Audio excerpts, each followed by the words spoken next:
Welcome to Keeping Up with Data. Keeping Up with Data is the podcast that keeps data enthusiasts up to speed with what is happening in the data world. We bring in the leading minds from the data industry to talk all things career, news, embarrassing stories, failures and successes. So something really important for us here at Precision Sourcing is mental health. It's something we've been focused on a lot over the last year or so, and we're lucky enough to have partnered with the Black Dog Institute. And we're going to be doing a lot of events with them this year. A lot of our events, money will be going towards them. And they're out there aiming to create a mentally healthier world for everyone. So if you wish to support the cause, please donate via the link in the bio on this podcast, and you'll be seeing a lot more information about Black Dog over the next year. Welcome once again to a new episode of Keeping Up with Data. Myself, Joel Robinstein. I'm joined by my colleague, Sean Great. And today we've got Simon Molnar on with us. Simon, thanks for coming on. Thanks for having me. No worries, mate. Well, as we always do at the beginning of these podcasts, I won't tell everyone who you are. If you could introduce yourself in your own words, whichever way you want to do it, be great to hear. Yeah, I'm Simon Molnar, retail and tech geek, massive data geek, which I guess makes sense being on the show. I've always kind of had this fascination and obsession with data, just reading data, diving into data, doing whatever I can with data, and data's played a big part of my life, like personally and professionally. Personally, I'm a big sports fan, and I'll just dive into whatever data I can find to give me any kind of edge possible when I'm playing in any kind of fantasy leagues. Nice. And from a professional perspective, I don't think I've ever really made a business decision that didn't have a data point to lead the way or back it up.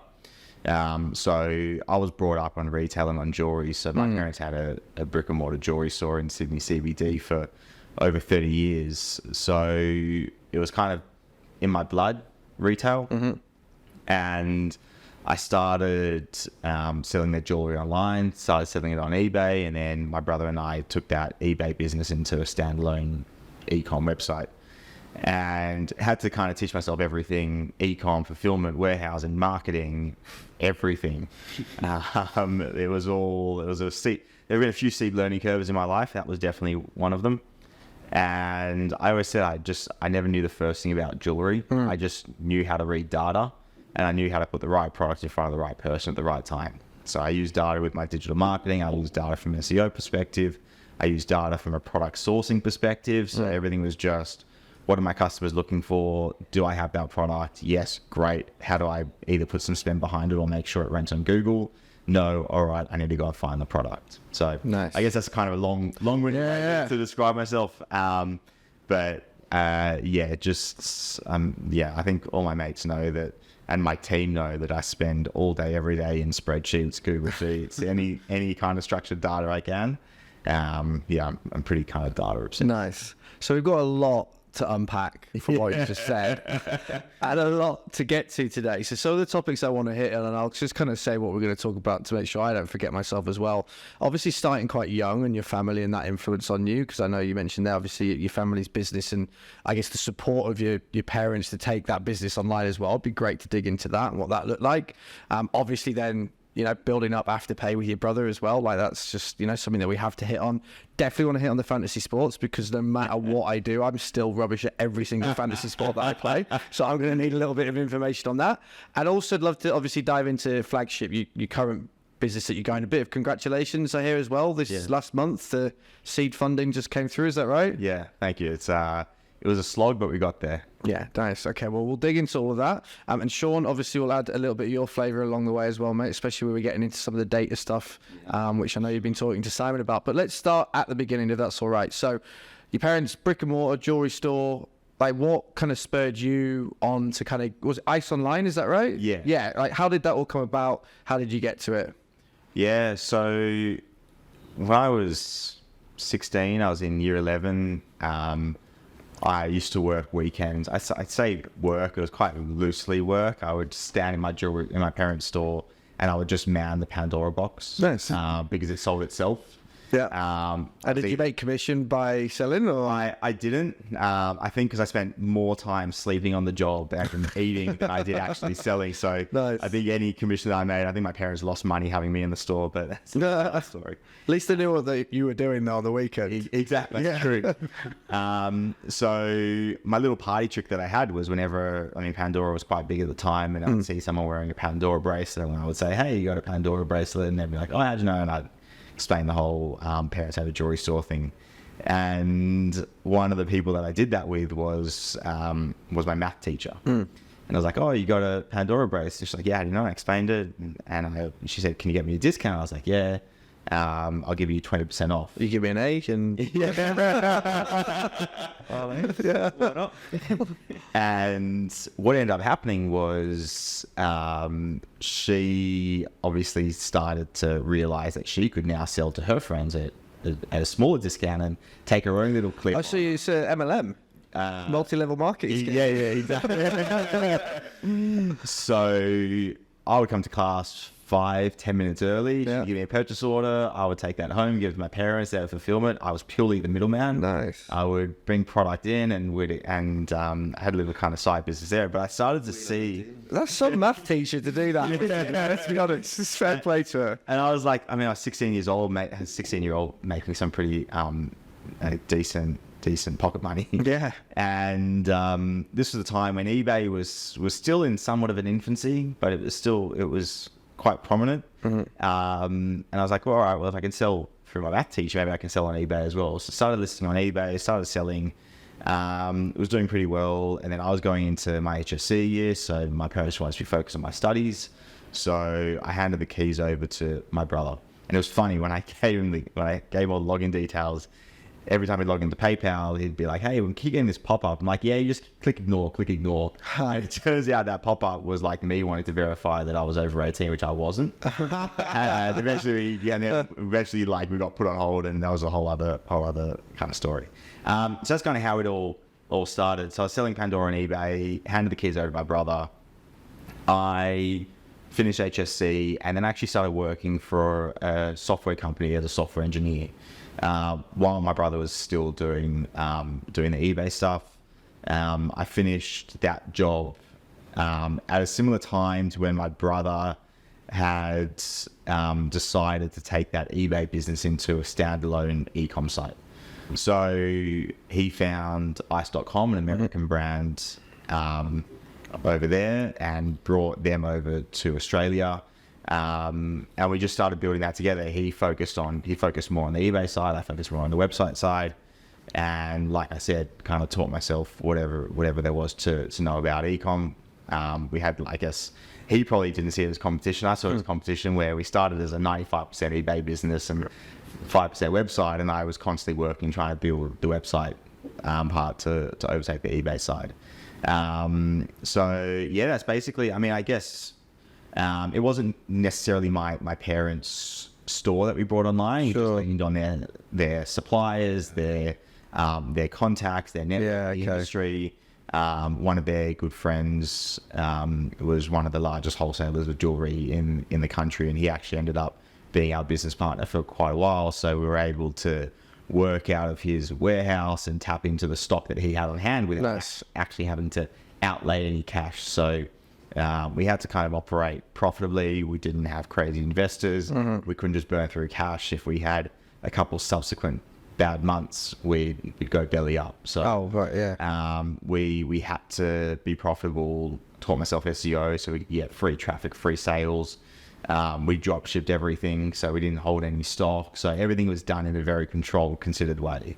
Nice. I guess that's kind of the jewelry story. And so it supported parents at 16 to just crack on with it as well? Yeah, my mum driving to school always used to say to me, I don't care if you want to be a garbage man, I just don't want that to be your only option. Like she said, if that's what you want to do, I'll support you. And I guess in hindsight, that was kind of what gave me the confidence and that empowerment to guide my own journey. There were obviously a lot of outside noises. I had grandparents who were a little bit more old school. Yeah, conservative, who kind of say you need to go get the piece of paper, go through the normal steps. Yeah. That just wasn't me.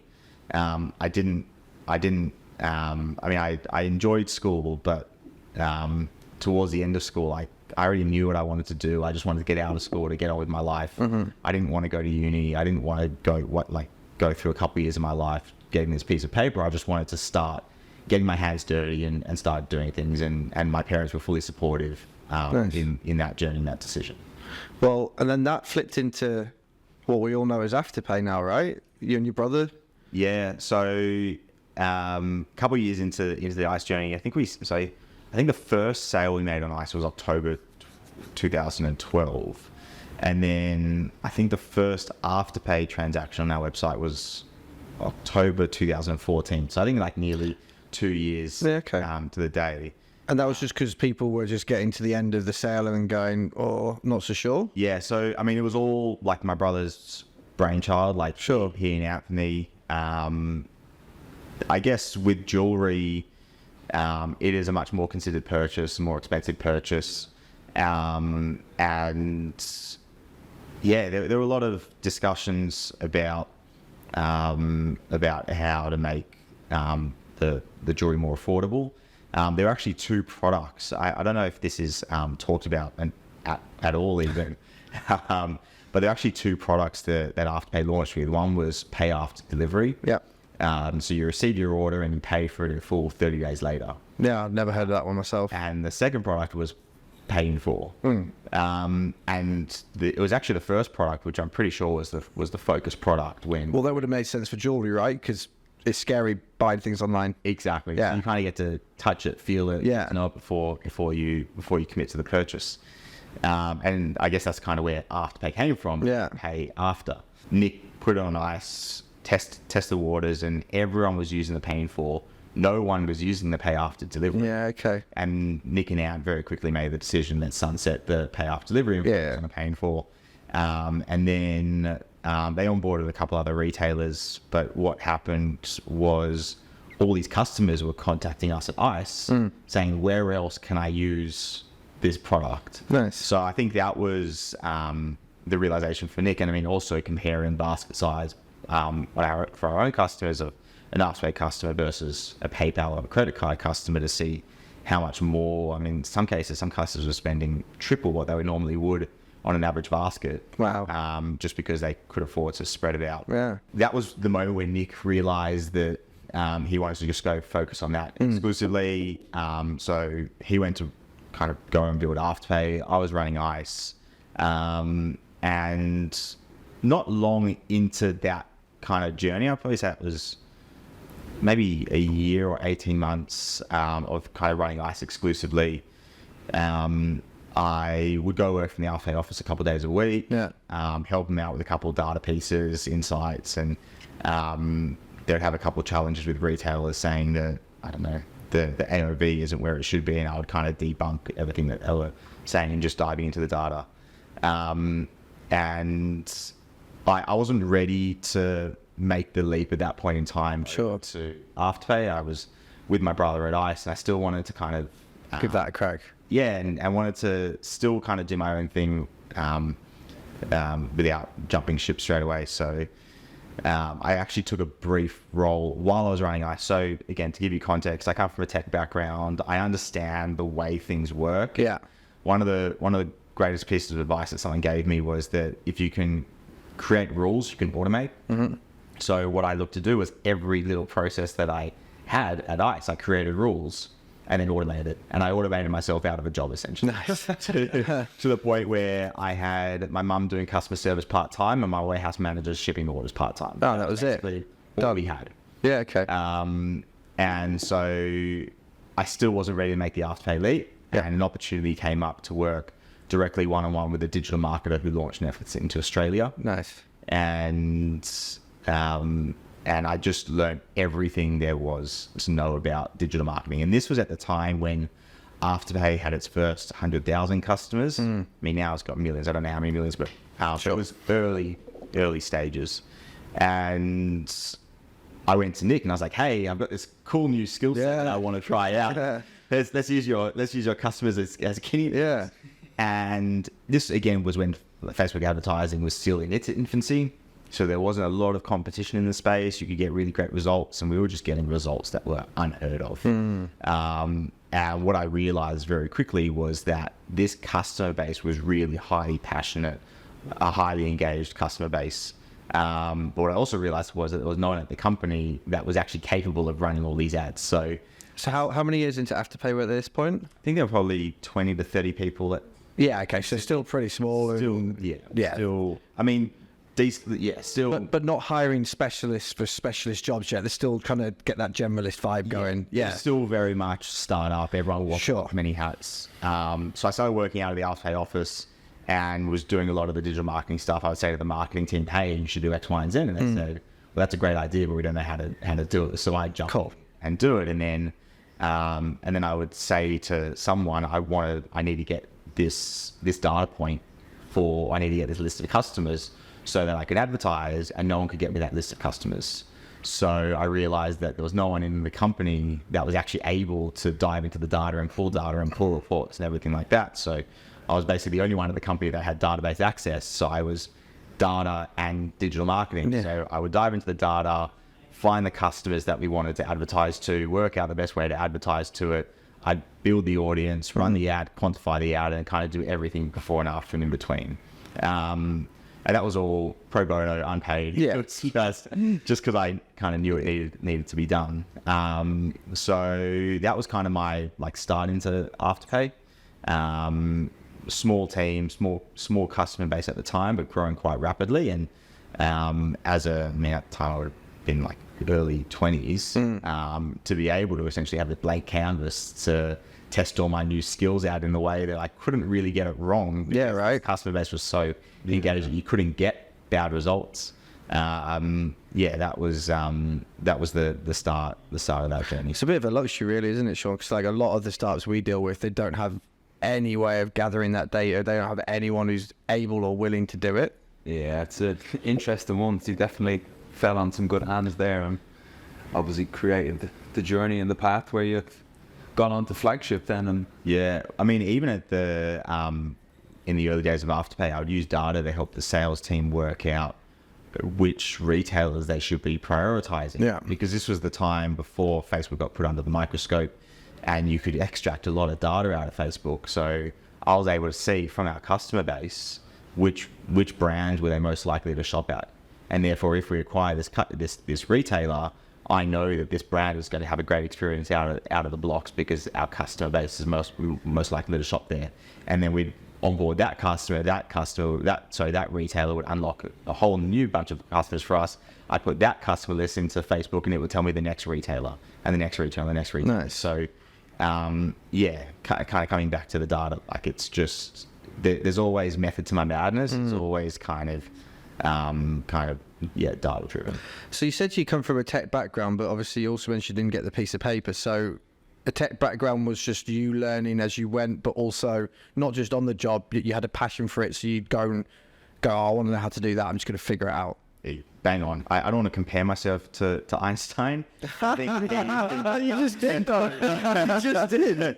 I think to kind of quote him, I'm just passionately curious. Sure. That's basically it. I know this is where I am, this is where I want to get to, how do I do it? And I'll kind of back solve and work out how to get there. There's lots of arguments for the best engineers, that are the best self-taught engineers, you learn it yourself. They're most passionate, they're the ones who just want to do it and make it themselves. So. And actually, I went for a job somewhere else as a software engineer, and they started asking me questions, and they were asking me more terminology and theory and the way to do things. I couldn't answer any of the questions. I don't know why you do it this way. Yeah. I just know that it works. So I guess had I gotten the qualifications, I would have known. But everything I found was just available on Google. This is the problem. I'll Google it. If I've had the problem, there's a good chance there are thousands of other people that have the same problem. And the great thing about the engineering community is that everyone helps everyone. Yeah, they share a lot, don't they? Exactly. What languages were you interested? Yeah. Well, I was started in .NET. That was the code base that the software was built on at the company I started. But I really developed a passion for SQL. Again, I guess, saying it out loud makes me realize how much of a data geek I actually am. But it's funny, at Ice, I actually, I missed all of the, I missed writing SQL queries. Right. So what I ended up doing was I built a local SQL database on my computer.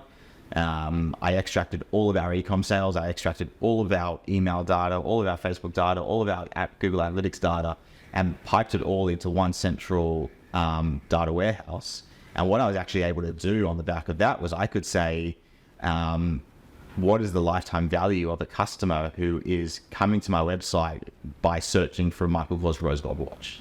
So it wasn't just what is the return on investment that I'm getting directly from this keyword. It was actually what is the lifetime value, or what brands they're going to purchase next. So I could actually map a customer's entire journey because I managed to kind of stitch together a lot of these other peripheral data sources. And you were doing this before people even spoke about Yeah. candidate journey and all the customer journey, all that. Exactly. Yeah, This that was makes just sense.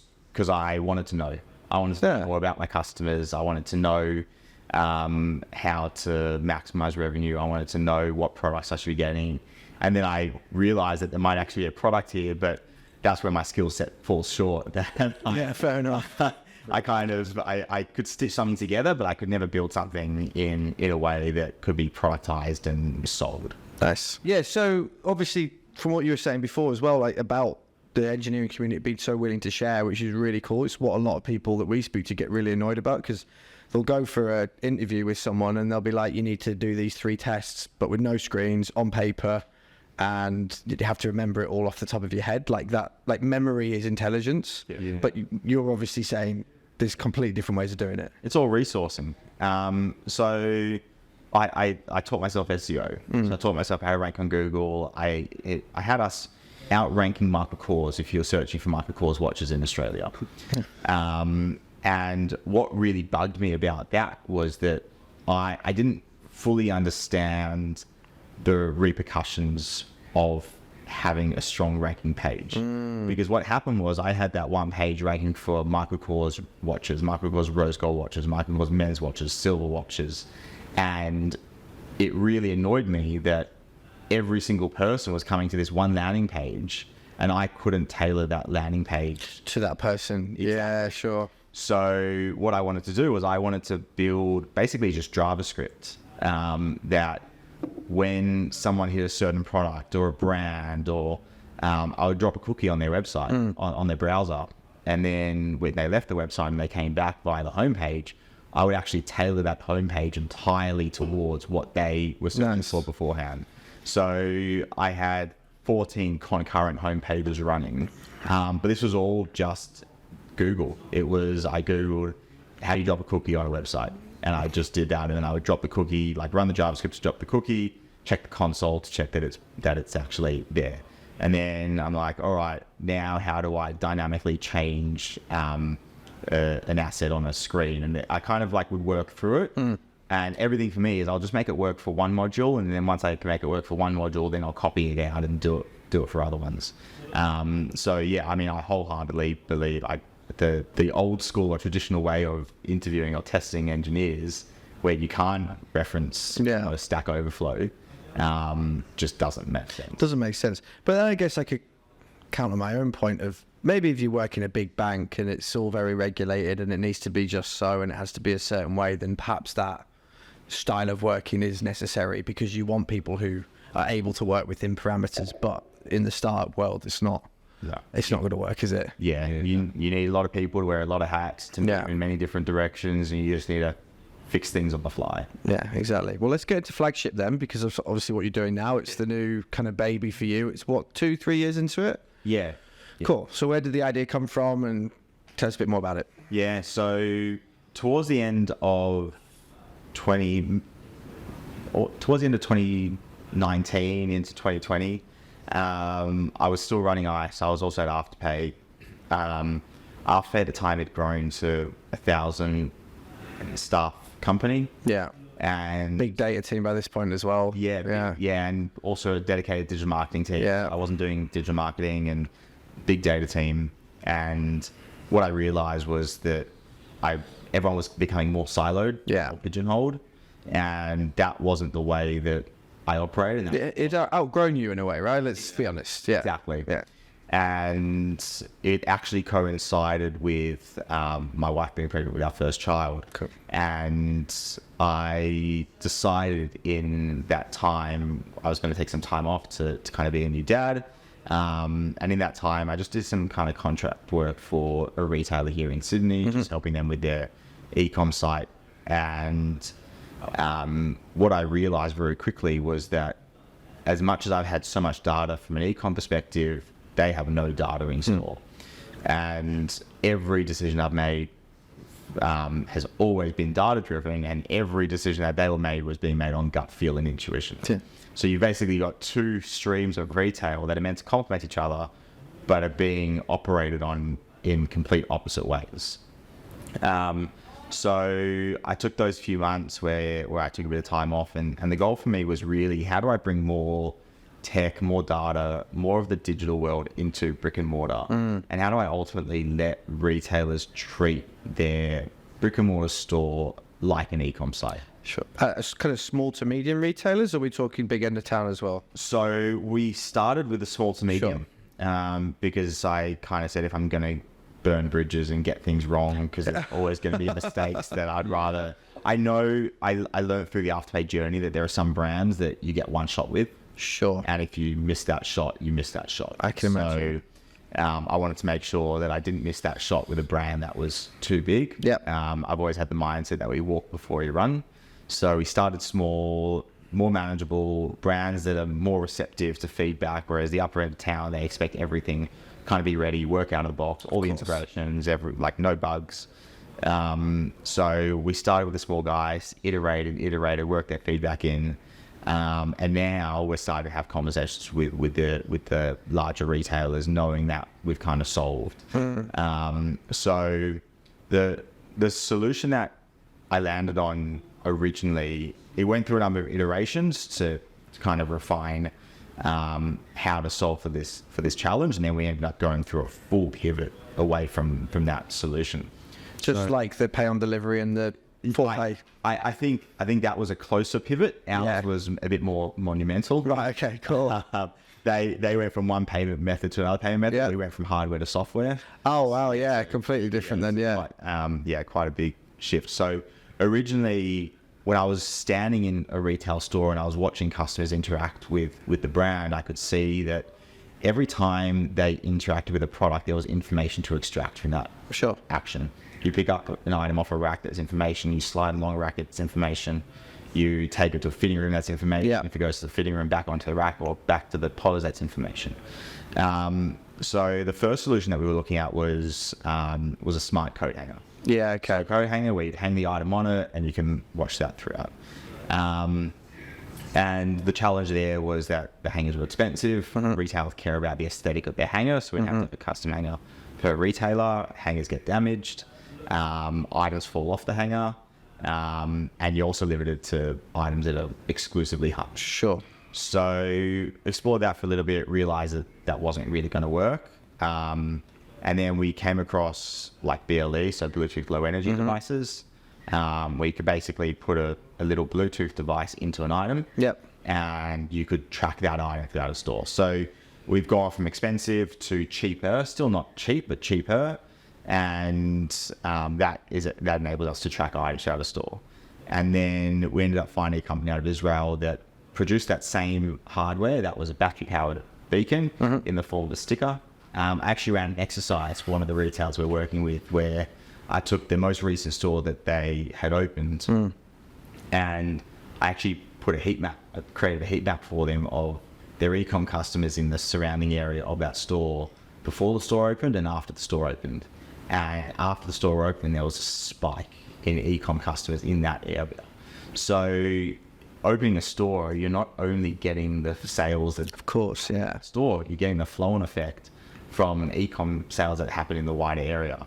And I guess there's a natural assumption that someone who comes into the store, they know the brand, they know their size, they know the style, they'll naturally, I don't have any data. I don't have any data to back this up. I'm making the assumption they would inherently have a lower return rate than someone who's experiencing the brand or the product for the first time, where they're ordering 2 sizes because they don't know the size and they're minimum going to return 1. So yeah, there's a lot of opportunity that exists in brick and mortar retail for retailers.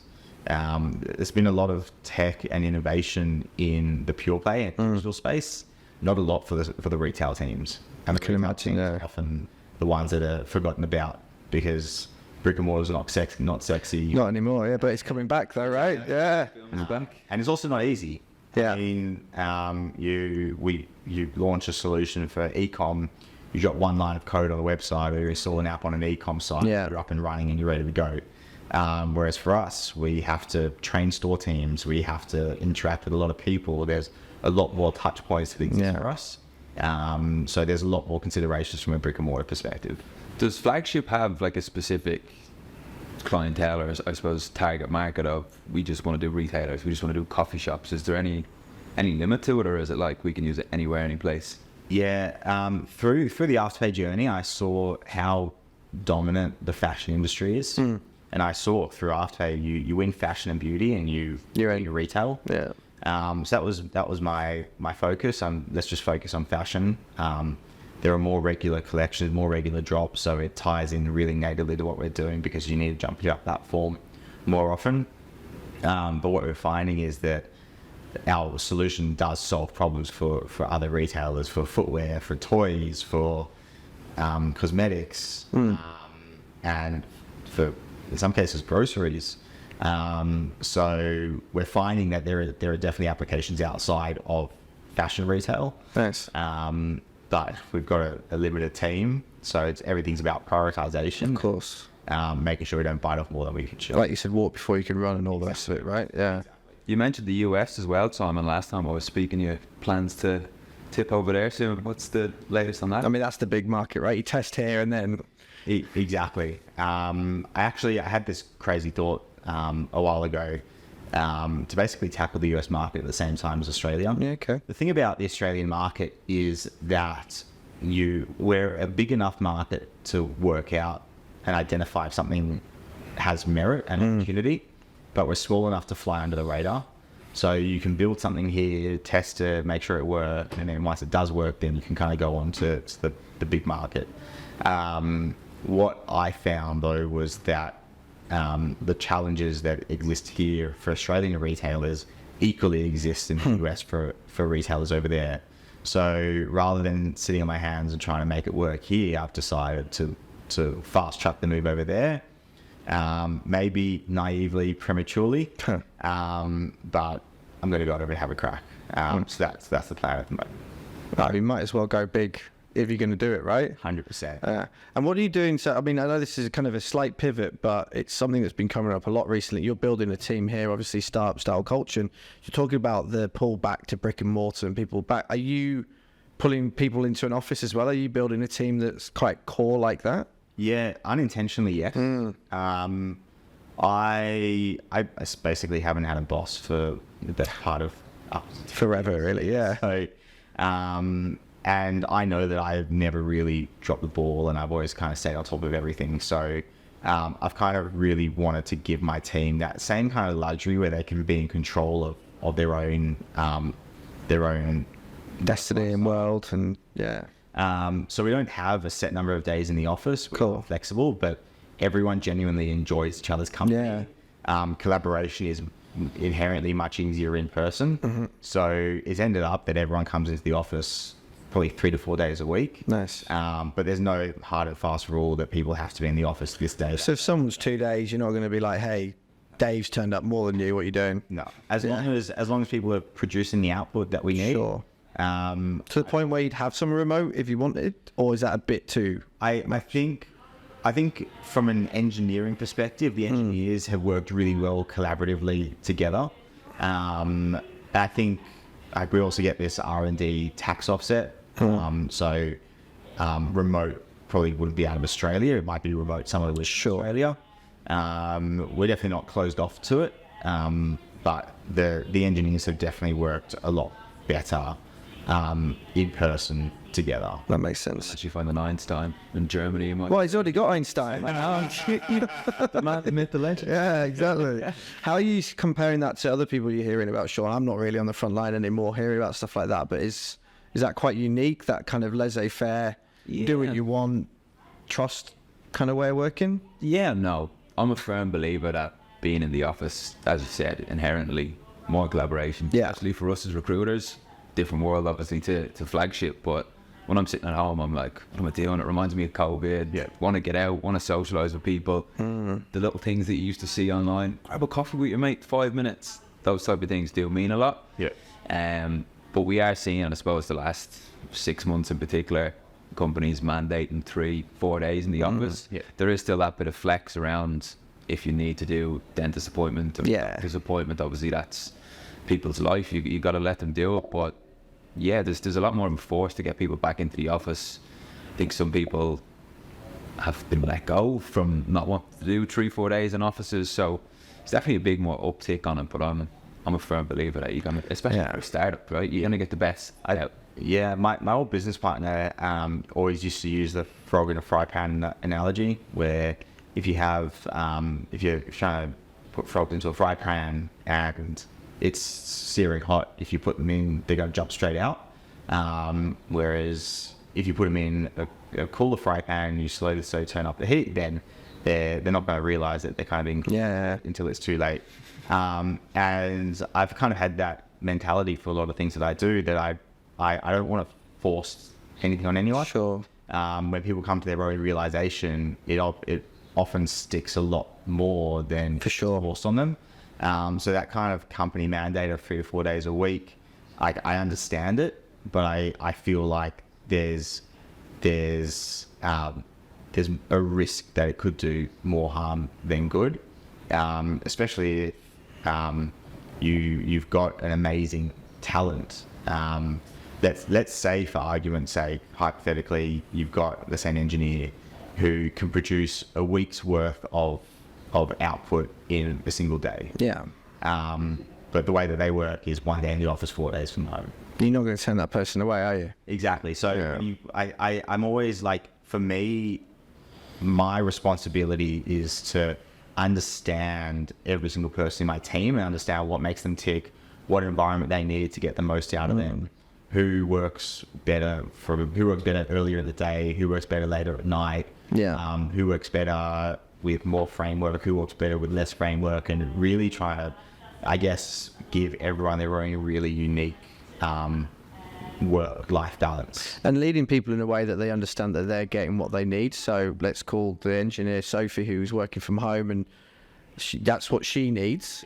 And then say you've got Bob, who's in the office, going, how come Sophie is working from home so much and I'm in? And you're like, well, you want the team lunch. That's your motivator, and that gets you going. So we're going on that, but Sophie needs the time at home. So it's managing the relationships between those people as well, to understand that actually you're all kind of getting what you want by being treated differently, right? 100%.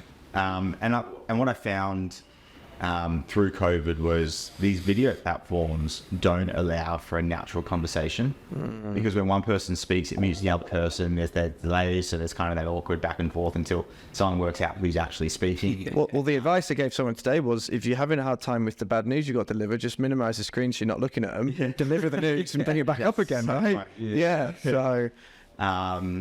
and you lose it. I feel like video calls these days are more transactional. Yeah. You jump on a call for a purpose, you have a purpose, then you finish the call. Whereas you go for an in-person, we have an in-person meeting, I meet you guys, we have a brief before coming in, how's the day, do you want a beer, do you want a drink? And then you sit down, and then there's that informal conversation in between, or waiting for things to get set up, how's the weekend, how are the kids, do you get up to much, which you lose in a video call. For sure. And I feel like a video call works if you've got the rapport, you've got the relationship, and what you're aiming for is purely transactional. Of course. But if you're trying to build a new relationship, if you're if you're a new starter, trying to bring someone to the team and it's exclusively remote, it is challenging. Yeah. So, like for me, I want to create an environment that people actually want to be in the office. Yeah. Where they enjoy being in the office more than they enjoy being at home, so that they want to come in. Yeah, for sure. what am I missing out in the office? Yeah, exactly. And what boundary is there in the office? Yeah. I'm also, I'm quite a big believer that there's not much productive that happens after lunch on a Friday. No. Like, you get to lunch on a Friday, most people are counting down, like looking at the clock, waiting for the weekend. And I say to my team, if you're in that situation where you don't have anything that you need, you have a deadline by Friday night, and you're just counting down the clock, go home. Just go home, yeah. Early. Yeah. I'd rather you go home and come back fresh on Monday rather than slog through the rest of the day, Yeah. have a bit of a weekend, and come back still at 50% on Monday. Now, I have two, actually just this weekend I was out with some friends, and 2 stories just based on that. One guy runs a panel beating shop, which is not a place you'd think for innovative working ways, right? And if you're not beating panels, you're not making money. He's just let his guys finish at 1 o'clock on a Friday, because they get in now 6 a.m. Friday. They go real hard all Thursday, all Friday. They've done exactly the same amount of productivity, and they all get to go home at 1.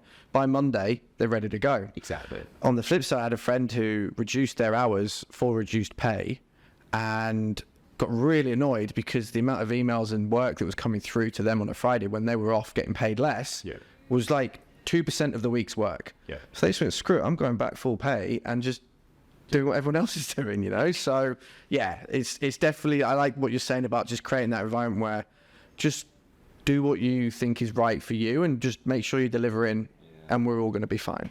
It's Exactly. definitely evolved over the last couple of years as well. Like 5 years ago, that would be unheard of. I can remember an old manager of mine, I won't say any names, but he used to walk out the office on a Friday at 10 to 5. He's supposed to be finished at 5. Clocking off early, is it? Yeah. It's like all that it's just stuff. so changed now. It's like once people are doing the work, they're there. You just annoy people by doing that. 100%. Yeah. 100%. But I guess, look, obviously we're a 30-person company, you're a small business. It's easy to do it in a... Right, we can sit here and tell everyone how to do it, but then if you're like a 200,000 person company, 100%. it's a different story. 100%. Right, well, we better start wrapping up because we could literally be here for 2 hours, but we better actually wrap this up. It's been super interesting, and your story is very different to what we normally hear about, you know, on this podcast, which is fantastic. So this podcast also, for your benefit, is a really good thing to share with people who are thinking about working for you, because it tells them who you are as well. But just for that benefit, I guess, just to our network, why would people want to work for you? Why would people want to work for your company? What's exciting? Like, what's your kind of pitch, you know? I would say the biggest thing there is, I don't say anyone works for me, everyone works with me. That's, I guess, the biggest fundamental difference between like our company and other companies, that I see that I have a different role to other people in the team. I bring a different skill set, I've got different responsibilities, but my responsibilities are no more or less important than anyone else's in the team. So I'm very big on everyone having their domain authority, everyone being able to kind of make their own calls. I don't micromanage. I say to the engineering team, this is your domain. I trust that you've got under control. My product team, I trust that you've got under control. And I'm a big advocate of I don't know what I don't know. And I'm not going to try and pretend that I'm an expert at something that I'm not. And the thing for me is, it's my responsibility to create a working environment that works for everyone in the team. And I guess it's similar to an e-com perspective, where different people want different experiences. That's where personalization comes into it. And two realities can simultaneously be true. I've got someone in my team who prefers to come in at 7 a.m. and come in when no one's in the office. Then he might leave a little bit earlier than everyone else because he's front-loaded the work. No. I've got someone else who prefer to sleep in, come a bit later and work a bit later and work when he gets home. And both those people have got first of all, they're amazing contributors to the team, but they've got different working styles. And it's my responsibility to create a work environment that allows for them both to work the way that works for them and also work for the company. So I spend a lot of time understanding my team, what makes them tick, what their goals are, how they best operate. And I try and put as much of a framework in place so that everyone can kind of get the most out of themselves. That sounds like a great place to work. You're building something pretty cool there, mate. Well, anything else from you, Sean, before we wrap it up, mate? Anything else for me? I think there's always the data joke, is there? Oh, what? Did you reckon he's brought one with him? Did you bring your favourite data joke? Have you got one up your sleeve, Sean? Is that why you want to do it before we go? I googled one before. And picked the funniest one I found. All right, go on then, Sean. We're gonna Simon on the spot. Well, why don't we start with your joke then, Sean? Two sequel heads walk into a bar. Every table is full. They walk up to the closest table. What do they say? What? Hey, can I join you?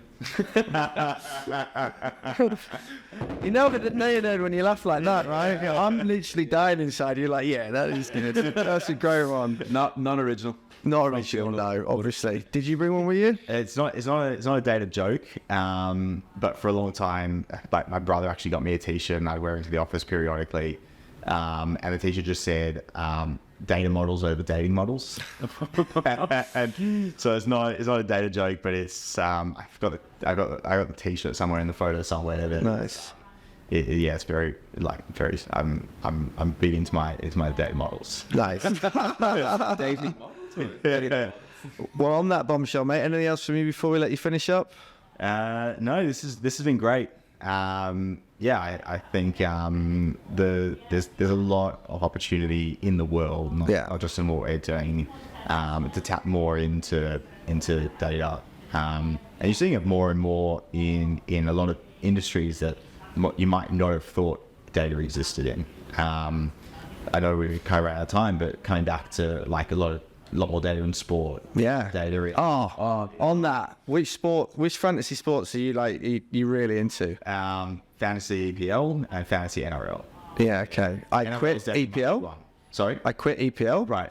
For about 15 years of realising I'm distinctly mediocre. Every single year I'm mid-table. I'm fed up. I'm not doing it anymore. I'm 10 years ago. No. So I had that same experience with my NRL fantasy, and I went on Upwork, got someone overseas to scrape like the last 10 years worth of NRL data for me.